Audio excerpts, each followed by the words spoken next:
Antes de começar, já deixa o like, se inscreve no canal e ativa o sininho para não perder os próximos vídeos. E quando terminar, conta pra gente nos comentários como essa história te fez sentir. Isso ajuda demais o canal a crescer e traz ainda mais histórias como essa para você. Naquela tarde de quarta-feira, Clara Mendes encostou-se como sempre à parede do fundo da Academia Yamazaki, as mãos cruzadas na frente do corpo, o olhar atento em meio ao ruído abafado de socos e gritos de contagem. Ela usava uma calça jeans surrada, uma blusa cinza larga e o cabelo preso num coque despretensioso. Aos olhos de qualquer um ali, era apenas mais uma mãe esperando o fim do treino da filha. Ninguém notava o modo como ela observava cada movimento no tatame, com olhos treinados como quem lê um idioma secreto. Aos 39 anos, Clara levava uma vida simples como designer freelancer, dividindo o tempo entre freelas mal pagos e os cuidados com Lia, sua filha de 16 anos, uma adolescente sensível, forte e apaixonada por artes marciais, assim como o tio que nunca conheceu. Clara era gentil, discreta, o tipo de pessoa que parece evitar ser lembrada, e fazia isso com precisão cirúrgica. Naquele dia específico, a academia estava mais cheia que o normal. Haveria uma demonstração especial para os alunos avançados, com o mestre Leandro Ferraz, um faixa preta carismático, mas de temperamento corrosivo, conhecido por intimidar mais do que ensinar. Clara conhecia o tipo. Já tinha visto homens assim em outros ringues em outras vidas. Seu instinto se aguçou assim que ele cruzou o olhar com ela, franzindo a testa como se tentasse decifrar sua presença naquele ambiente. Ela desviou o olhar com calma, como sempre fazia. Não queria chamar atenção, não queria ser vista.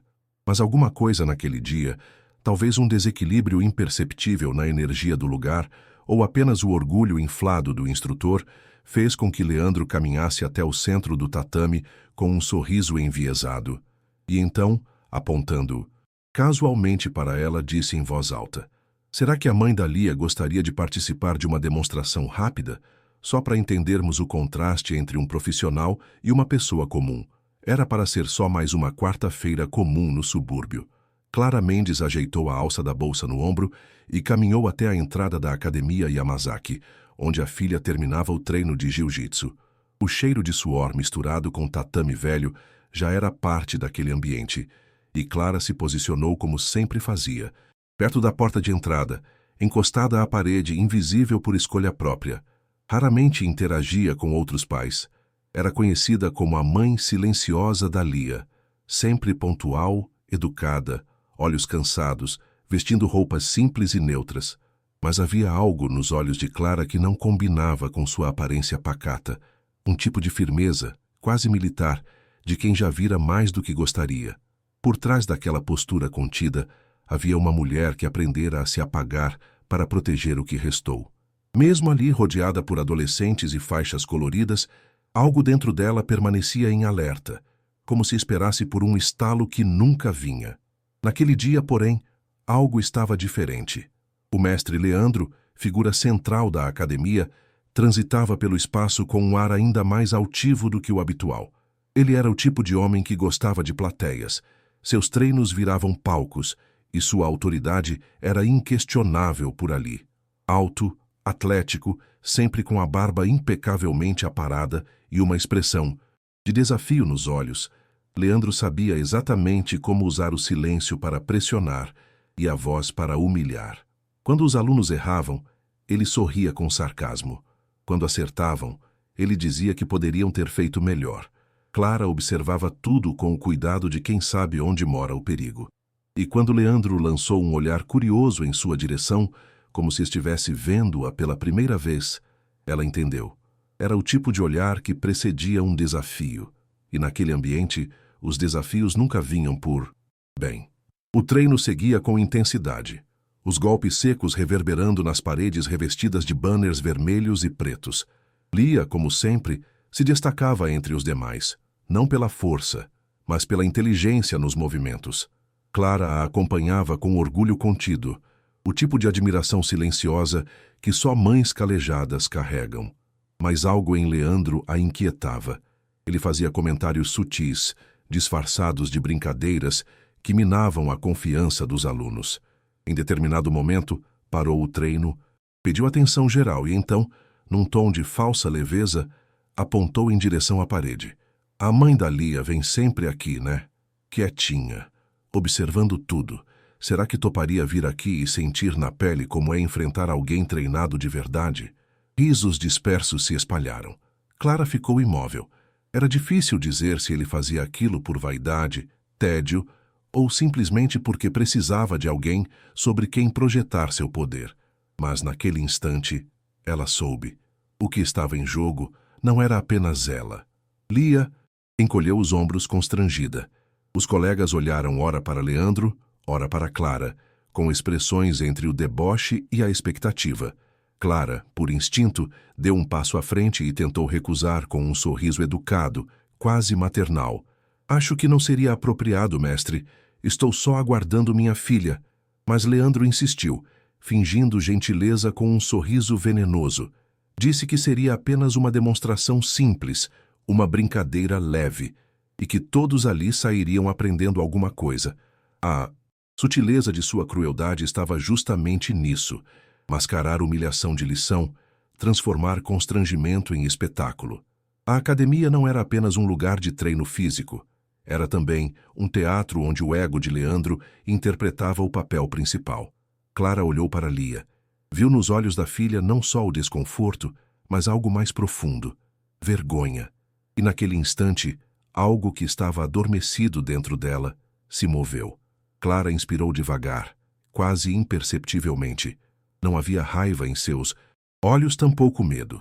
Havia algo mais afiado: decisão. Ela caminhou até o centro do tatame com passos firmes, mas discretos, como quem sabe exatamente onde pisa. Aceito, mas com uma condição, disse, a voz serena, clara, como a lâmina de uma katana embainhada há muito tempo. Se eu vencer, o senhor pede desculpas a todos os presentes. O silêncio que se formou foi denso. Leandro arqueou uma sobrancelha, surpreso, depois soltou uma risada forçada. Claro, respondeu, sem conter o tom zombeteiro. A senhora quer me dar uma lição, então? Vamos ver o que aprendeu assistindo da parede. Ao redor, os alunos se ajeitaram. Os celulares começaram a ser erguidos discretamente. Aquilo que deveria ser apenas um encerramento de treino comum se transformava, minuto a minuto, numa cena que ninguém esperava testemunhar. Lia permaneceu parada ao lado do tatame, os braços cruzados, um misto de preocupação e incredulidade dominando seu rosto. Ela jamais havia visto a mãe sequer discutir com alguém. Jamais a ouvira levantar a voz. Para ela, Clara era sinônimo de calma, de paciência e contenção. O que estava acontecendo ali não fazia sentido. Até porque, ao olhar para o mestre Leandro, era impossível imaginar outro desfecho que não o da derrota inevitável. Clara, entretanto, apenas ajeitou o elástico do cabelo e tirou os tênis, revelando um andar anormalmente equilibrado para alguém comum. Suas mãos se posicionaram com suavidade ao lado do corpo, sem agressividade. Leandro começou a se aquecer como se estivesse prestes a dar uma aula prática, confiante, inflado, teatral. A diferença entre os dois corpos era gritante. Ele, forte e dominante. Ela, magra, contida, quase etérea. Mas no olhar de Clara, havia algo que não combinava com sua postura passiva, um foco absoluto, um vazio controlado, uma calma que não pedia aprovação. A luta começou com uma movimentação ensaiada por Leandro, claramente esperando que Clara recuasse em pânico ou ficasse paralisada diante da pressão. Mas ela não se mexeu. O primeiro avanço dele foi rápido, com um chute lateral direcionado à cintura, mas Clara apenas girou levemente o corpo, fazendo com que o golpe passasse no vazio, sem sequer tocar seu tecido. Leandro sorriu, achando graça na sorte da oponente. Tentou novamente, agora com uma sequência de soco e joelhada. Novamente, Clara desviou com um passo mínimo e elegante, como quem dança ao som de uma música silenciosa. Aquilo que os alunos encaravam inicialmente como comédia começou a tomar um ar estranho. Um desconforto crescia no ambiente. Como uma mulher parada, sem postura agressiva, sem esforço visível, conseguia evitar tudo com tamanha precisão. Era como se Clara já soubesse exatamente o que ele faria, antes mesmo que ele decidisse. Leandro passou a mudar de postura. O tom brincalhão foi substituído por uma concentração rígida, os movimentos agora mais secos, mais intensos. Ele tentou um double leg, uma derrubada clássica, mas Clara apenas deslocou o quadril com uma leveza absurda e escapou, sem sequer tocar no chão. O que antes parecia sorte ou acaso, começava a denunciar algo mais sério. Técnica. Clara não contra-atacava. Não tentava impressionar. Apenas desmontava, com gestos mínimos, cada investida. E isso era mais humilhante do que qualquer golpe direto. Ela não precisava machucar para mostrar que estava no controle. Aos poucos, o rosto de Leandro ruborizava de frustração. Suava mais do que o normal. Sua respiração ficou mais ofegante. Os alunos, antes, rindo ou filmando com escárnio, agora estavam mudos. Os celulares continuavam gravando, mas as expressões haviam mudado. Havia algo naquele confronto que ultrapassava o físico. E todos ali começavam a perceber. Foi quando Leandro avançou com raiva, rompendo de vez o limite entre demonstração e combate real. Ele tentou agarrar Clara com um clinch agressivo, típico de quem deseja dominar pelo tronco e impor força. Mas, mais uma vez, ela se movimentou como se seu corpo já estivesse em outro plano. Utilizou um giro de quadril que quebrou o equilíbrio do adversário, escapando do contato e empurrando-o levemente para trás com o antebraço. A leveza da ação contrastava com a reação violenta do mestre, que quase tropeçou, desequilibrado pela própria força. Leandro já não buscava mais demonstrar. Queria vencer. Queria recuperar o domínio diante dos alunos. Mas Clara permanecia neutra, sem sequer ajustar a expressão. Seus pés pareciam costurar o chão com precisão milimétrica, como se houvesse mapeado cada centímetro daquele tatame antes de pisar. Não havia impulso em seus atos, apenas resposta. E essa resposta doía mais do que qualquer golpe. No momento seguinte, Clara percebeu que o ponto de ruptura se aproximava. Leandro, agora tomado pela frustração, partiu para um movimento de queda conhecido como Osoto-gari, uma técnica que exigia equilíbrio, tempo e força. Mas seu timing estava comprometido pela pressa. Clara não apenas evitou o movimento como numa fluidez hipnótica, aproveitou o impulso dele para aplicar um contragolpe clássico, discreto, preciso. Seu corpo deslizou pela lateral do dele e, com uma alavanca simples, o projetou ao chão, sem brutalidade, sem exibição. A queda foi limpa, seca, incontestável. Leandro ficou de costas no tatame, olhando para o teto com um misto de surpresa e incredulidade. Não havia dor física, mas a humilhação era total. Um silêncio espesso tomou conta do ambiente. Até o barulho dos ventiladores parecia ter sumido. Ninguém aplaudiu, ninguém riu. Havia apenas aquele vazio entre o impacto e a compreensão do que acabara de acontecer. Leandro se sentou devagar, sem olhar diretamente para ninguém. Seus olhos buscavam entender o que o corpo ainda não conseguia aceitar. Clara se manteve de pé, mas não avançou. Ofereceu a mão respeitosa, como quem entende que lutar também exige empatia. Ele recusou o gesto, levantando-se sozinho, tentando preservar os fragmentos que restavam de sua autoridade. Ainda ofegante, limpou o suor da testa com o antebraço e perguntou em voz baixa, quase rouca: "Quem é você?" Clara permaneceu em silêncio, seus olhos fixos nos dele, não com arrogância, mas com uma firmeza que dispensava explicações. Foi Lia quem se aproximou, com as mãos trêmulas e um brilho inédito nos olhos. E foi ela, com a voz entre o orgulho e o assombro, quem respondeu por todos: "Ela é Clara Nishimura." A frase flutuou no ar por um segundo, incompreendida por alguns, mas imediatamente reconhecida por outros. Alguém no fundo da sala murmurou: "A pantera silenciosa." Os celulares foram sacados como por reflexo. As buscas começaram ali mesmo, em tempo real. Vídeos antigos surgiram, reportagens internacionais, imagens de ringues, cinturões erguidos, entrevistas legendadas. Aos poucos, a figura diante deles, aquela mulher simples, quase invisível, que todos julgavam apenas como a mãe da Lia, foi se transformando em algo maior, mais denso. O rosto da lenda começava a emergir da mulher comum, como se uma máscara tivesse sido removida. E para cada aluno presente, aquele momento marcava não só a descoberta de uma história oculta, mas também um questionamento pessoal. Quantas vezes já haviam desprezado alguém por não reconhecer sua profundidade? Leandro, agora calado, observava tudo ao redor ruir. Ele não estava apenas derrotado fisicamente. Sua posição como referência máxima ali dentro havia sido quebrada sem violência, sem gritos, apenas com verdade.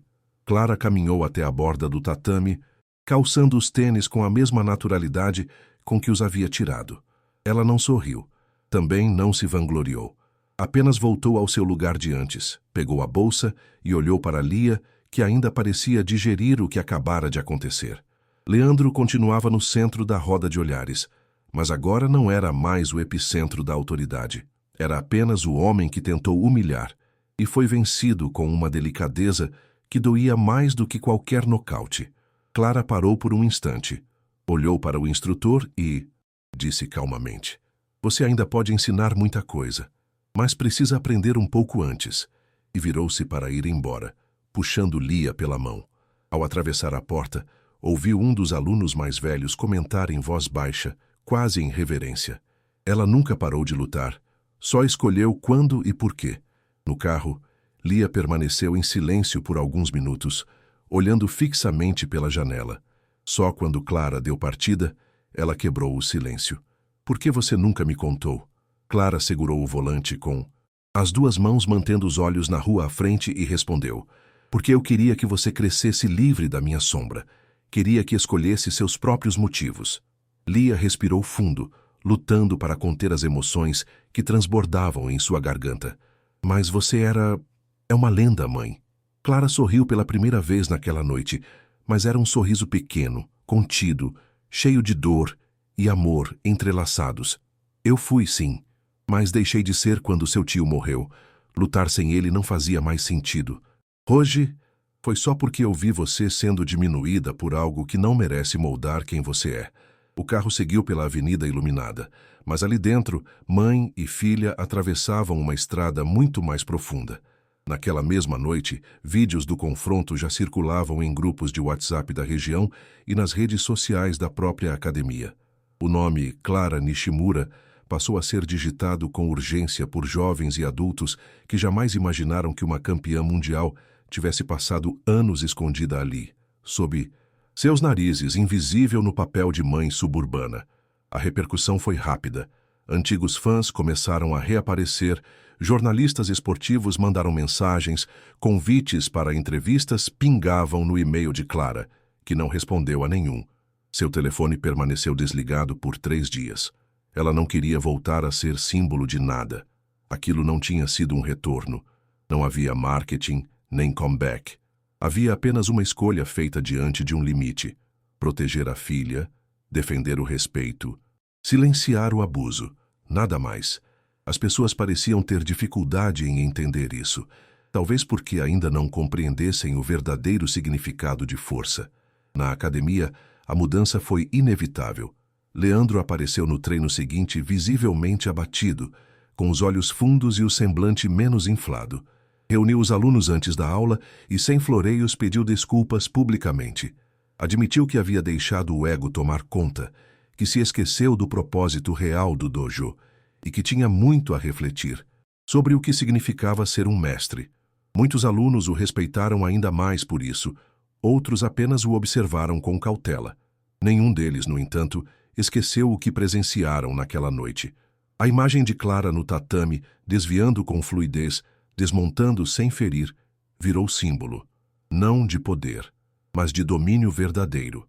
Aquilo que não precisa gritar para ser respeitado. Lia, aos poucos, começou a andar diferente pelos corredores, mais segura, mais firme. Não porque agora todos sabiam quem era sua mãe, mas porque ela mesma agora sabia de onde vinha sua própria força. Dias depois, Lia entrou no quarto da mãe com o celular nas mãos, hesitante. "Mãe, tem um evento de mulheres no esporte aqui na cidade. Me chamaram para falar sobre você. Quer ir comigo?"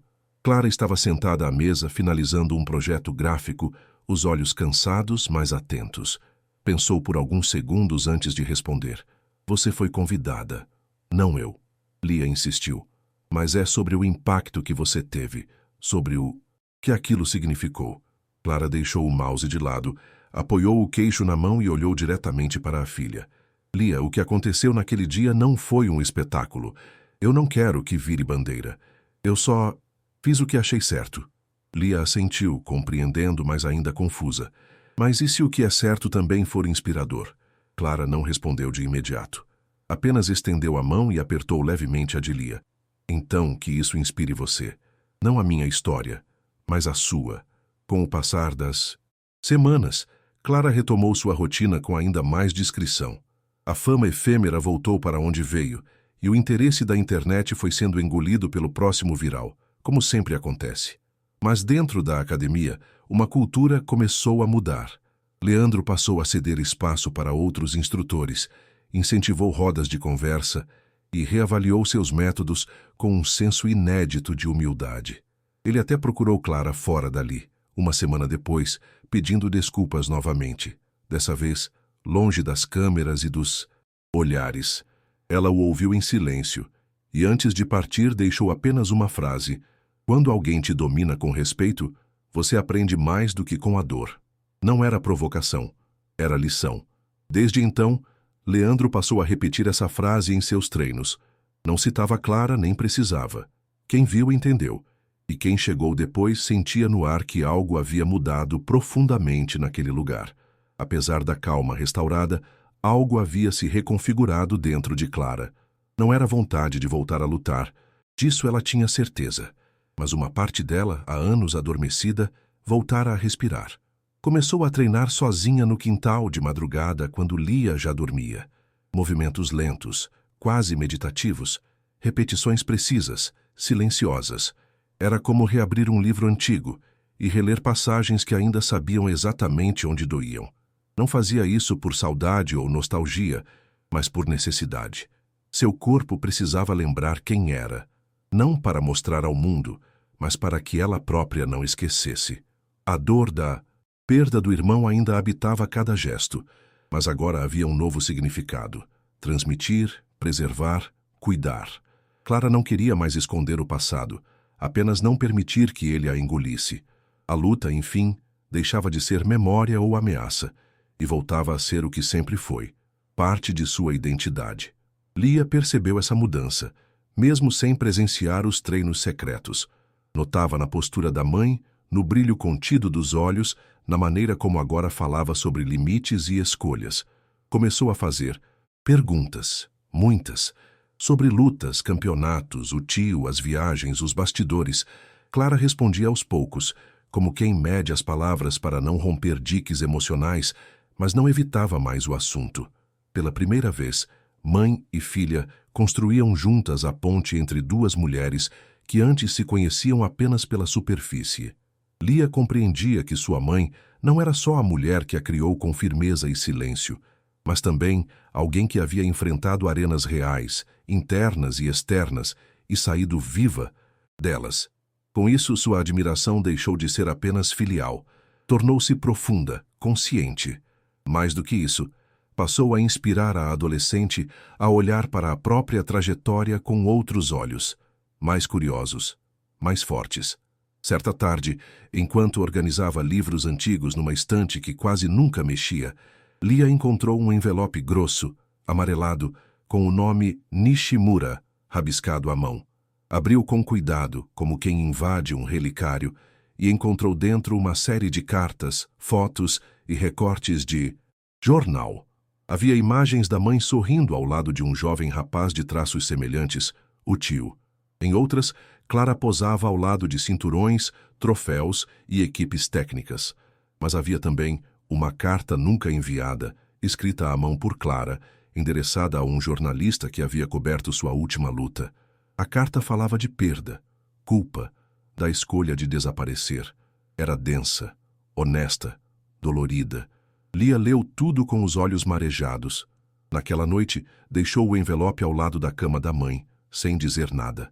Na manhã seguinte, encontrou apenas uma xícara de chá quente e um bilhete curto. Agora você sabe. Obrigada por não perguntar mais do que precisava.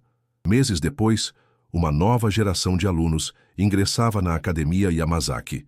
Muitos vinham de outras academias, atraídos pelo novo ambiente que agora valorizava não só técnica, mas respeito mútuo. Clara continuava sua rotina à margem, mas agora alguns pais se aproximavam, puxando conversa, querendo saber se ela treinava alguma coisa. Ela sorria com gentileza e desviava o foco para Lia. Em uma dessas tardes, uma menina de 8 anos se aproximou tímida e perguntou se Clara poderia ajudá-la com um movimento. Lia arregalou os olhos, surpresa com a ousadia da pequena. Clara olhou para a instrutora do dia, pediu permissão com um gesto discreto e então se ajoelhou no tatame ao lado da menina. Em poucos segundos, ensinava com doçura e paciência uma variação de queda que encantou a turma. Ali, no chão, entre faixas infantis e olhares atentos, Clara encontrava um novo tipo de arena, uma onde a luta era transmissão e não exibição. Com o tempo, aquela presença eventual de Clara no tatame deixou de ser surpresa. Os instrutores passaram a convidá-la para falar brevemente ao fim de certos treinos, principalmente sobre postura, autocontrole e foco, temas que ela abordava com simplicidade, sem jamais mencionar o próprio passado. Para muitos, ela era apenas uma mãe sábia que sabia das coisas. Para outros, era um enigma ambulante. Lia ria disso. Sabia que a mãe não se escondia mais, apenas não fazia questão de ser reconhecida. E foi essa atitude que, aos poucos, consolidou em Clara o papel de referência silenciosa. Quando alguém discutia durante o treino, os instrutores apenas diziam: "Lembra da história da Dona Clara?" Isso bastava. A história deixara de ser uma cena isolada e passara a ser símbolo, não da humilhação de um mestre, mas do poder do equilíbrio, do peso que uma escolha respeitosa pode ter num mundo regido por vaidades. Clara nunca voltou a competir, nunca quis. Quando perguntavam, dizia com tranquilidade que o tempo dela nos ringues havia passado e que agora sua luta era outra, mais interior, mais contínua. Às vezes, assistia a lutas profissionais na televisão com Lia, comentando estratégias e decisões, como uma comentarista técnica, mas sem nostalgia. Era análise pura, desapaixonada. Uma parte de si tinha feito as pazes com a renúncia. Outra parte, ainda cicatrizando, encontrava consolo na forma, como sua história servia de farol para a filha, e para outros jovens que agora aprendiam que coragem não tem som nem pose, apenas presença. Clara entendia isso como ninguém. Por isso, naquela noite em que tudo aconteceu, ela não buscou vitória, nem revanche. Buscou coerência, reafirmar quem era mesmo depois de tudo que a vida tentara arrancar. E ali, naquele instante de silêncio absoluto, a pantera silenciosa rugiu sem fazer barulho. Certa noite, ao fim de um treino particularmente intenso, Leandro pediu licença aos alunos para contar uma história. Falou da importância de reconhecer limites, de respeitar trajetórias e, principalmente, de aprender com o inesperado.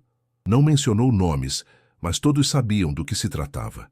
Ao final, ele olhou para Clara, que acompanhava tudo da arquibancada, com a mesma postura tranquila de sempre, e disse: "Às vezes, os melhores mestres não usam faixa preta, nem precisam gritar. Eles apenas mostram com o que são que ainda temos muito a aprender." Houve um instante de silêncio respeitoso, seguido de alguns aplausos tímidos, não por formalidade, mas por real entendimento. Clara apenas assentiu com a cabeça, sem se levantar. Era como se, enfim, sua presença ali tivesse se tornado parte do espaço. Não uma lenda, não uma sombra, mas uma raiz, firme, silenciosa, essencial. Na volta para casa, Lia perguntou se aquilo havia sido estranho para a mãe. Clara pensou por um momento e respondeu: "Foi justo." A palavra ficou pairando no ar, enquanto o carro seguia pela estrada escura. "Eu passei muito tempo achando que sumir era a única forma de sobreviver. Mas às vezes, a gente precisa ser vista, não para ser admirada, só para que ninguém nos apague de novo." Lia ficou em silêncio, digerindo cada sílaba. Aquela mulher que um dia ela achou que era apenas calma e invisível, agora se revelava inteira, com rachaduras, com perdas, com força. E ali, Entre os faróis dos carros e os postes passando devagar, Lia percebeu que sua mãe não tinha voltado a lutar. Ela nunca tinha parado. Só havia escolhido, com sabedoria, qual luta realmente merecia ser travada. Alguns meses depois, durante um evento comunitário da academia, houve uma roda de apresentações entre pais e alunos. Todos foram convidados a falar brevemente sobre algo que tivessem aprendido com o esporte. Quando chegou a vez de Lia, ela respirou fundo e disse: "Aprendi que força não é gritar mais alto, nem vencer todo mundo. Força é quando a gente segura o que sente, espera o momento certo e faz o que é certo, mesmo que ninguém entenda." Os olhos de Clara brilharam discretamente. Aquilo não era sobre ela, era sobre o que a filha estava se tornando. Quando a roda terminou, um dos pais se aproximou e disse: "Você deve ser muito orgulhosa da sua filha." Clara sorriu. "Sou sim. Ela é melhor do que eu jamais fui." E naquele instante, sentiu que, pela primeira vez em muitos anos, estava inteira. Não como lutadora, nem como lenda, mas como mãe. Naquela noite, sozinha no quarto, Clara tirou de uma gaveta uma das faixas antigas que guardava. Não a preta, mas uma azul, já desbotada pelo tempo. Passou os dedos por ela com cuidado e depois a dobrou com carinho, como quem encerra um ciclo, mas sem enterrá-lo. Em seguida, pegou o celular, abriu um novo documento e começou a escrever: "Manual de sobrevivência para meninas fortes demais num mundo que exige silêncio." Escreveu sem pressa, palavra por palavra, não como um legado para o mundo, mas como uma herança para Lia. Uma forma de registrar o que nunca coube em ringues ou palcos. E ali, entre memórias, lições e afetos, Clara Nishimura, ou melhor, Clara Mendes, enfim entendeu. Seu passado não precisava mais ser escondido. Ele agora servia a um propósito maior, porque algumas histórias, mesmo as silenciosas, foram feitas para ser ouvidas.